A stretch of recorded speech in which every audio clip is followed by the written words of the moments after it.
Ce dimanche, jour ouvré en Israël, la société devrait marcher au ralenti. La raison, une grève générale lancée par les mouvements lesbiens, gays, bisexuels, transgenres et queer. Ils manifestent contre le retournement de veste de Benyamin Netanyahou concernant la gestation pour autrui, la GPA.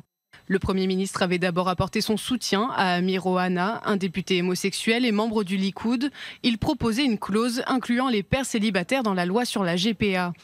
Mais ce mercredi à la Knesset, le Premier ministre israélien fait volte-face et donne son aval à une loi autorisant le recours à une mère porteuse pour les femmes célibataires ou stériles, mais l'interdisant aux hommes célibataires. Même si Israël est un pionnier concernant les droits des homosexuels, de forts tabous persistent. Le vote de ce mercredi pourrait être le résultat de pressions au sein du gouvernement où les milieux religieux et ultra-orthodoxes très influents sont opposés à la reconnaissance de toute forme de structure familiale autre que le modèle hétérosexuel traditionnel. Face à cette loi qu'ils jugent profondément injuste, les associations LGBT réagissent. Les manifestants sont attendus nombreux dans les rues, notamment à Tel Aviv, capitale LGBT en Israël.